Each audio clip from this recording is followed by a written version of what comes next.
In today's video, I'm going to quickly show you how to update your iPhone software using your MacBook. This also works if you do have a different Windows laptop, but specifically in today's video, I'll be using my MacBook to showcase it to you. Hey, my name is Shaq, and in this channel, I help you with tech hacks and tutorials. So if you're into tech content, consider subscribing here to the YouTube channel. Now, jumping straight into today's tutorial, which is about updating your iPhone device in here, you may need to update your iPhone due to various reasons. First things first, it's because you're going to be updated with new features, as well as you're going to fix a lot of bugs that can be actually causing a lot of issues in here. For example, I'm running an iPhone 16 Pro and there's a very common bug in here that takes place. Let me quickly bring down my control center, press and hold in here, tap on airplane mode on, and then tap it again. Sometimes it doesn't allow me to go and turn it back off. Now it's accepting, probably because something has happened, a quick update, but it's a bug and it's a common bug that happens here on an iPhone. So your bugs are only fixed whenever you update your phone. Now, since we'll be using a computer in here, you're gonna need a USB cable or a cable to connect it into your MacBook device. In my case, it's a Type-C to Type-C cable because I do have a Type-C port in here, and my MacBook as well has a Type-C port. Now, the common way of updating your phone, of course, it's by hopping into settings, hopping into general, software update, and then search for update. This is the traditional way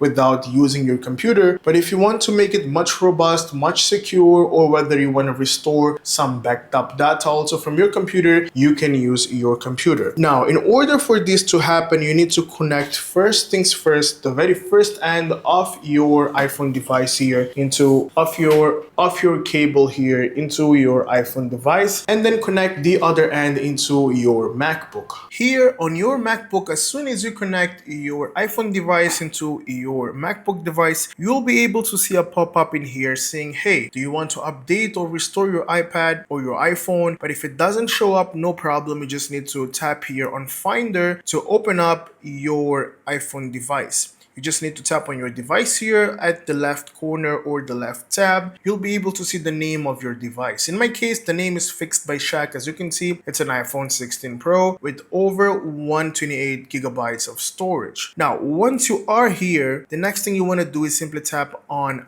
update. Okay, you just want to tap on update real quick, and the update process will start immediately. And if you are running a Windows operating system or a Windows laptop, all you need to do first is download iTunes. In our case in here, we're not downloading iTunes because on MacBook devices, iTunes has been discontinued, and all you need is simply open up Finder and head straight into the left tab of your Finder right here. Now, if you do have a Windows device, of course, we're going to be opening in here, for example, google.com, and then next up, we'll simply search in here for iTunes, right? iTunes in here, we do have the very first link, which is of course apple.com. That's also something you need to double check. Tap on iTunes real quick, and then you'll be able to see in here a link to download. In my case, it's not showing up in here because I do have a MacBook, but we do have in here get iTunes for Windows. Tap in here and then simply tap on download iTunes for Windows now. You just want to tap in here, 64-bit download has started, and in just a few or couple seconds, your iTunes setup will be downloading depending on your internet speed. Next up, you just need to install this, but in my case, as I've said, I do have a MacBook, so I do not need to actually download iTunes anymore. Now, once you're here, you simply tap on update, and the update will start immediately. Now, please note that if you update it from here by simply tapping on update, there is a drawback. You may be in a situation where your internet may oscillate.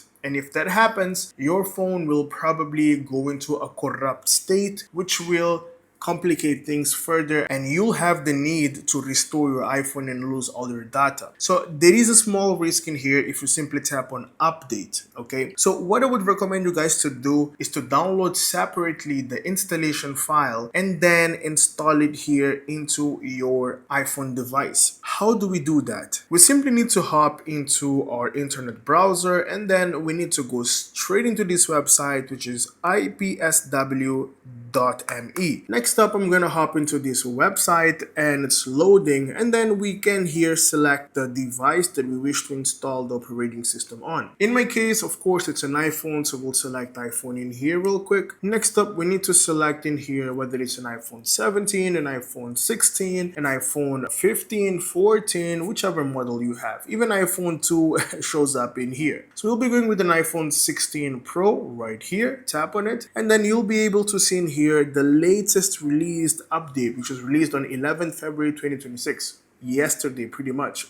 Today is 12th, right? So in here you do have a list of all updates that Apple has launched for this device. That's another advantage, right? Because if you wish to have a much older device, you can choose to download a much older one. So I pretty much recommend you guys going with the latest one, which is this one in my case, and then simply tap on download. It's a 10 gigabytes file. Download will start immediately, and in no time you'll have all your files stored here on your device. Okay, so once you're done downloading this file in here, which will have the format of .ipsw.me, it's going to be stored on your MacBook device. Next up, you want to go back into iTunes or your Finder, and instead of simply tapping on update, okay, to update, you want to hold the option key at the inferior left side of your keyboard and then tap on update. Okay, so what I'm gonna do in here is I'm gonna open up my keyboard just to show it to you where that key is located. Okay, so it's located right here, side to side to the command key. We do have the option key right here. So you want to press on the option key once, and then you want to tap on update. What will this do? This will essentially launch a new window for you to select or for you to browse which software you wish to install. And the cool part about this is that you do not need internet because you've already done the downloading part, right? You're done with that. So you just want to install whatever software you have downloaded to your MacBook device. The advantage is that you do not face a corruption throughout the process of installation. As you can see in here, the download is about 10 gigabytes. So if you simply update it from the iTunes or Finder directly, 10 gigabytes is a lot of space and it can corrupt throughout the process. So manually downloading it and then manually loading here to update is a better option.